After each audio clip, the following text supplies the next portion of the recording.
नमो बुद्धाय। मेरा नाम सूरज बागड़े। मैं आपका दोस्त आपका स्वागत करता हूँ आपकी चैनल में, सोशल चेंज चैनल में। जैसे कि नाम है मेरा सोशल चेंज चैनल, और इसका जो लोगो है आप देख सकते हैं बुद्धा के थीम के ऊपर है।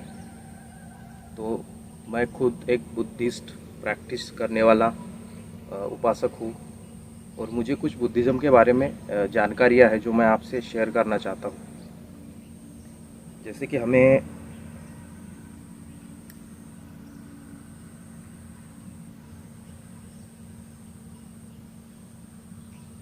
जैसे आप लोग जानते हैं कि बुद्धिज़्म क्या है, बुद्धिज़्म कैसे प्रैक्टिस करता है। जैसे बुद्धिज़्म की खूब सारी शाखाएं हैं। जो ओरिजिनल बुद्धिज़्म है, जो बुद्धा ने गौतम सिद्धार्थ गौतम बुद्धा ने जो शुरुआत की थी उसकी, और उसके बाद उनके महापरिनिर्वाण के बाद दूसरा बुद्धिज़्म तैयार हुआ, महायान। उनका जो बुद्धिज़्म था उसको हीनयान कहा जाता था। इस प्रकार बुद्धिज़्म का जो प्रवास हुआ है, आज हमें जो नया बुद्धिज़्म मिला है, तो उसमें कुछ स्टेजेस है। जैसे बुद्ध बोलते हैं कि मैं बुद्ध हुआ हूँ, पहले मैं सिद्धार्थ था, तो मैं इस जो मानसिकता को प्राप्त हुआ हूँ, जो मेरा मानसिक परिवर्तन हुआ है, उसे मैं बुद्ध कहता हूँ, बुद्ध कहता हूँ खुद को। तो एक इंसिडेंट है, जो कहानी है, जो एक व्यक्ति बुद्ध को पूछते हैं तुम कौन हो, तो बुद्ध उनको बोलते हैं कि मैं बुद्ध हूँ। तो वो आदमी पूछता है कि बुद्ध क्या होता है, तो उसको बुद्ध बोलते हैं कि मैं पहले मेरा जो जन्म था, मैं एक सामान्य व पुरुष जैसे था। फिर मैंने कुछ अपने अभ्यास से, अपने अनुभव से कुछ चीज़ों को जाना, तो मैं एक ज्ञानी पुरुष हुआ, जिसको वो अपने भाषा में बुद्ध बोलते हैं। और वहाँ से बुद्धिज़्म की बुद्ध ने नींव रखी, हमको पता है। वैसे ही बुद्धिज़्म में कुछ जो स्टेजेस होते हैं, बुद्धि से एक प्रैक्टिस करने का प्रैक्टिस हम करते हैं, उसका सराव करते हैं। कोई भी व्यक्ति जन्म से बुद्धिस्ट नहीं होता, उसको हमें समझना पड़ता है, उसके बाद हमें उसको प्रैक्टिस करना पड़ता है, उसका सराव करना पड़ता है, और ये आजीवन क्रिया चलती है। तो ये क्रिया जो है ना, इसको जैसे मानसिक परिवर्तन होते रहता है इंसान का, तो वो मानसिक परिवर्तन को लेके बुद्धिज़्म प्रवास करता है। तो जैसे हमें पता है कि बुद्धिज़्म दो प्रकार प्रैक्टिस की जाती है। जैसे उपासक होते हैं और दूसरे होते हैं भिक्खुगण। और बुद्ध ने जिस प्रकार भिक्खु लोगों को लिए विनय पिटक त्रिपिटक में ऐड किए, कुछ नियमावली बताई, वैसे उपासक को भी नियमावली बताई है। तो हमें पता है कि जो ये नियमावली का पालन करता है उनका मानसिक परिवर्तन होता है।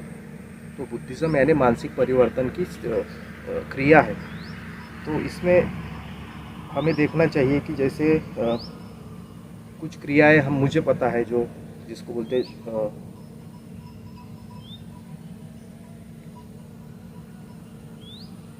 जैसे मैं आपको बताता हूँ बुद्ध इस स्टेज पे, मानसिक स्टेज पे कैसे पहुंचा जाता है। पहले है श्रोतापन्न, यानी हमको श्रोतापन्न होना चाहिए, हमें ज़्यादा से ज़्यादा ज्ञान अर्जित करना आना चाहिए। उसके बाद अनागामी, जो सुना है अपन ने, ये बुद्धिस्ट स्टेजेस है, इसमें करीबन 8 से 9 स्टेजेस है। जो हमने सुना है उसको हमें समझना आना चाहिए, क्योंकि सुनना और समझने में अंतर होता है। उसके बाद श्रुकुतागामी, यानी उसको हमें फिर व्यक्त करना आना चाहिए, हमारे भाषा में उसको व्यक्त करना आना चाहिए। फिर ये सब चीज़ों का प्रवास होता है तो आदमी फुल्ली नॉलेजेबल होता है, उसको हम अरहंत बोलते हैं।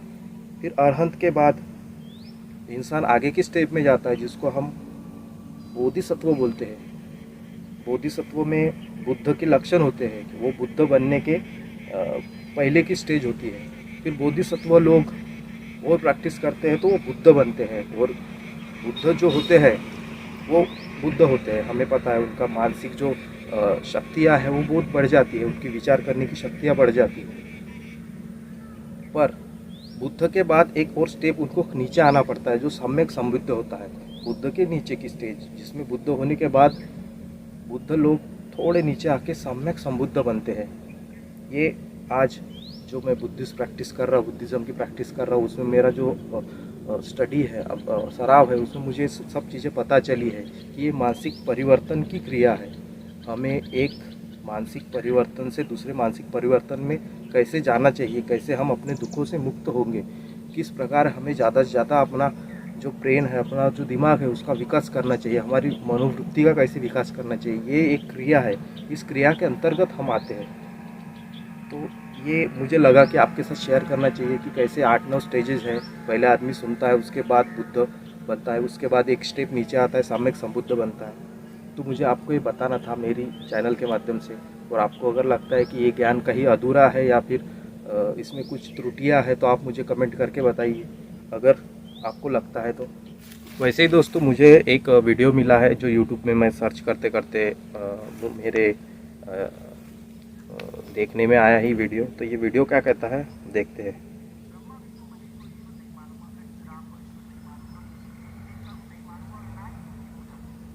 तो आपको पता होगा कि हम बुद्धिज़्म में जब आते हैं नए से, तो हमें 22 प्रतिज्ञाएँ दिलाई जाती है। और 22 प्रतिज्ञा में है कि हम किसी ब्रह्मा विष्णु महेश इनको ईश्वर नहीं मानूंगा और ना ही इनकी उपासना करूंगा।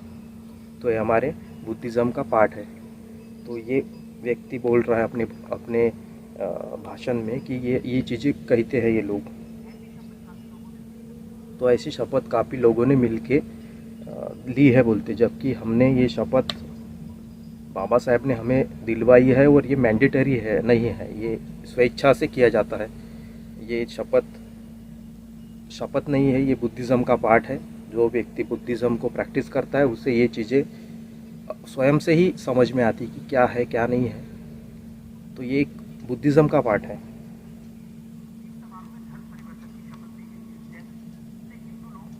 और यहाँ पे बोला गया है कि इस समारंभ में धर्म परिवर्तन की शपथ ली गई, जबकि हमारा आज भी आप आर्कियोलॉजिकल सर्वे के आधार पर देखेंगे तो यहाँ पे बुद्धिस्ट लोग थे। और बाबा साहब अपने लिखान में, राइटिंग एंड स्पीचेस में बोलते हैं कि यहाँ के जो लोग हैं, जो अस्पृश्य है, जो वर्ण व्यवस्था के बाहर है, वो यहाँ के बुद्धिस्ट लोग थे। तो हम पहले भी बुद्धिस्ट है, हमारी फिलॉसफी बुद्धिस्ट फिलॉसफी है, तो हमारी वर्ण व्यवस्था से हमारी बनती नहीं है। जैसे बाबा साहब बोलते हैं कि इंडिया की जो हिस्ट्री है वो nothing but the Brahmanism and Buddhism का कॉन्फ्लिक्ट है। तो हमारी फिलॉसफी ब्राह्मणिज्म जो है, जो वर्ण व्यवस्था, जाति व्यवस्था, ऊंच नीच इनको मानती है, समता को नहीं मानती, उनसे नहीं बनती है हमारी। तो हम वर्ण व्यवस्था से अलग रहे हुए लोग हैं और हमें वर्ण व्यवस्था में जो गुलामी प्रथा है वो नहीं चाहिए थी। तो हम बुद्ध के समता मार्ग पे चलने वाले लोग हैं। तो हम बौद्ध धर्म में चले नहीं गए, हम बौद्ध धर्म को बचाए रखे थे।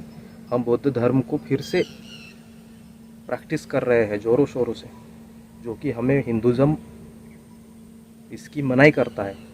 हमें वर्ण व्यवस्था में जाना ही नहीं है, हम स्वेच्छा से उस व्यवस्था में नहीं गए जो हिंदुज़्म फॉलो करता है। और ये बोल रहा है कि बौद्ध धर्म जो है वो एक नास्तिक धर्म है, जबकि बौद्ध धर्म एक ऐसी जीवन प्रणाली है जिसमें हम एक मानसिक क्रिया से दूसरी मानसिक क्रिया में प्रवेश करते हैं। और ये जैसे हमें समझना चाहिए कि क्या होता है आस्तिक नास्तिक। और मेरे पास तीसरा कॉन्सेप्ट है जो स्वास्तिक है। जो बुद्ध की जो मूर्तियाँ हैं उनमें हमें स्वास्तिक का चिन्ह मिलता है। तो स्वास्तिक क्या है? ऐसा इंसान जो स्वयं पे आस्था रखता है, स्वयं के कर्मों पे आस्था रखता है, वो होता है आस्तिक। और नास्तिक क्या होता है? जो इंसान किसी भी देवी देवता ईश्वरीय शक्ति को नहीं मानता है, ना ही उसकी पूजा आराधना करता है। बुद्धिज़्म नास्तिक नहीं है, बुद्धिज़्म स्वास्तिक धर्म है, धम्म है एक्चुअली। वो स्वतः कार्य पे, स्वतः के कर्मों पे भरोसा रखने को बोलता है। और आस्तिक जो होता है उसको बोल दिया जाए कि ये ऐसा है तो उसको वैसे ही मानना है, उसको उसकी आस्था है। और जो कि हो सकता है लोग प्रैक्टिस करते हैं, पर बुद्ध बोलते हैं कालाम सुत्त में कि कोई चीज़ कहीं पे लिखी है तो उसको मान लेना, कोई कह रहा है तो मान लेना, बिना अपने अनुभव के आधार पर। तो वो एक गलत बात है। हमें कोई भी बैला पुसला के कुछ भी बातें बता सकता है, हमारे विवेक पे अगर वो नहीं उतरती है तो हमें नहीं मानना चाहिए। तो ये बेसिक डिफरेंस है मानने में और बुद्धिज़्म में, स्वास्तिक में, आस्तिक में और नास्तिक में। ये ऐसा डिफरेंस ऑफ ओपिनियन है कि ऐसे ऐसी चीज़ें हैं। तो ये अब ये बोल रहा है कि बुद्धा भगवान विष्णु के अवतार है। स्वयं बुद्ध ने कहा है कि मैं एक ऐसा इंसान हूँ जो मनुष्य से उत्पन्न हुआ हूँ। और ना ही मैं किसी का अवतार हूँ, ना मैं किसी अवतार को मानता हूँ, ना मैं आत्मा को मानता हूँ, ना मैं पुनर्जन्म को मानता हूँ। अगर जो व्यक्ति खुद से अगर बोल रहा है तो खुद से प्रमाणित कर रहा है कि मैं नहीं हूँ वैसा, और ये लोग अगर बोल रहे हैं कि वो इंसान है, तो आप सोच सकते हैं कि ये क्या भ्रामक प्रचार है। तो इसको 22 प्रतिज्ञा में बाबा साहब ने लिखा है कि ऐसे लोग बोलेंगे, बुद्ध को भी विष्णु का अवतार बोलेंगे। यहाँ पे इसने अच्छी बात की है कि भगवान का अर्थ है। देखिए दोस्तों, एक भगवान और एक होता है ईश्वर, इन दोनों में शब्दों में भी अंतर है। भगवान शब्द का अलग अर्थ है जो मनुष्य से निर्मित है, मनुष्य को लागू होता है, और ईश्वर जो है वो हिंदू और ब्राह्मणिज्म इनका शब्द है, जो शक्तियाँ होती है, जो स्पिरिचुअलनेस होती है, बोल सकते हैं आप उसको, जो बियॉन्ड द इमेजिनेशन चीज़ें हैं उनको लागू होती है, ईश्वरीय शक्ति होती है, पावर होती है, जो हमने कभी अनुभव नहीं की। मैंने तो नहीं की अभी तक, होंगी तो मैं अगर अनुभव करूँगा तो उसको आपको बताऊँगा, और बताने से क्या मतलब, अनुभव का भाग है। तो ऐसी चीज़ें है या नहीं है, ये एक कॉन्ट्रोवर्शियल चीज़ है। ये लोग बहुत मेडिटेशन तपस्या नहीं करते, ये लोग उसको प्रैक्टिस करते हैं।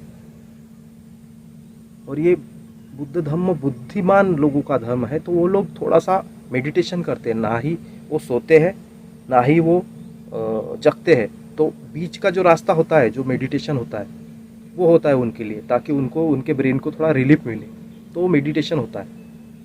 लोगों में मिसकंसेप्ट है इसमें थोड़ा सा। तो मैंने अभी अभी आपको वीडियो में बताया कि हम कैसे एक स्टेज से जाते हैं, श्रोतापन्न से हम बोधिसत्व के तरफ, बुद्ध के तरफ। तो ये मानसिक परिवर्तन के स्टेजेस है जो हमें बुद्धिज़्म में सिखाए जाते हैं, जो कोई भी इंसान बन सकता है। जैसे भगवान, उसका काम, क्रोध, मोह, माया सब नष्ट हो चुके हैं, ऐसा इंसान, उसको भगवान कहा जाता है। जैसे भगवान बुद्ध कि ये जो बुद्ध है वो भगवान इस परिस्थिति को प्राप्त है, ना कि वो ईश्वरीय शक्ति लेके पैदा होते हैं।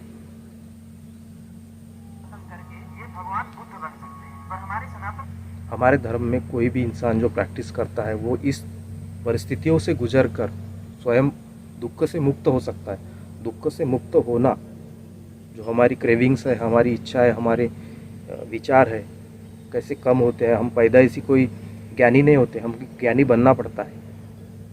तो ये बुद्ध होने की प्रक्रिया है, जिसमें उपासक भी जाते हैं, उपासक भी बनते हैं। हमारे भिक्षु से अगर जाते हैं सर मुंडवा के, तो वो एक मार्ग है। तो बुद्ध ने मार्ग बताया है कि आप कैसे जा सकते, उपासक बनो या फिर भिक्षु बनो।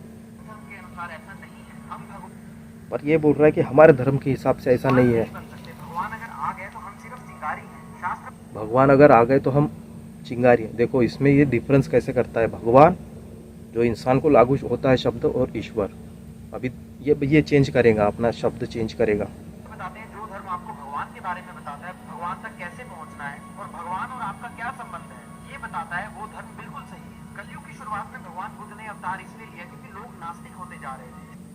कलयुग की शुरुआत में भगवान ने जन्म लिया क्योंकि लोग नास्तिक हुए जा रहे थे। ये पूरा भ्रामक प्रचार है, ये हिंदू धर्म का प्रचार है, शास्त्रों का इस्तेमाल करके ये हमारे बुद्धिज्म का प्रचार नहीं है।